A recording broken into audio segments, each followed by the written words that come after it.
বৃষ্টি আর উজানের ঢলে কুড়িগ্রামে নদ নদীর পানি বৃদ্ধি পাওয়ার সঙ্গে তীব্র ভাঙনে দিশেহারা নদী পাড়ের মানুষ। ভাঙন পরিস্থিতির জানতে সদর উপজেলার যাত্রাপুর থেকে যুক্ত হচ্ছেন সহকর্মী বাদশা সৈকত। উজানের ভারী বৃষ্টিপাতের ঢল এবং স্থানীয়ভাবে বৃষ্টিপাতের ফলে কুড়িগ্রামের উপর দিয়ে যে নদ নদী রয়েছে প্রবাহিত, সেই নদ নদীর পানি বৃদ্ধি পাওয়ার ফলে কিন্তু এই নদ নদীগুলোতে বেশ কিছু প্রায় 10টিরও বেশি পয়েন্টে কিন্তু এই ভাঙন অব্যাহত রয়েছে।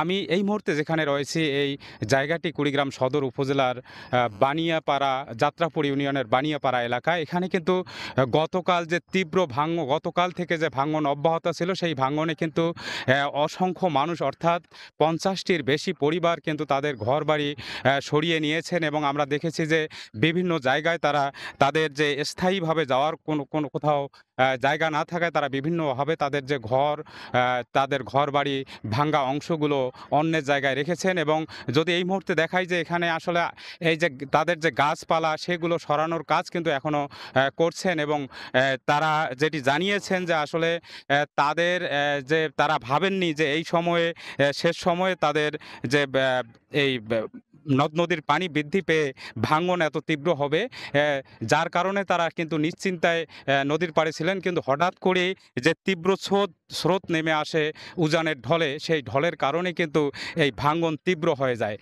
আমরা পানি উন্নয়ন বোর্ডের সাথে কথা বলেছি।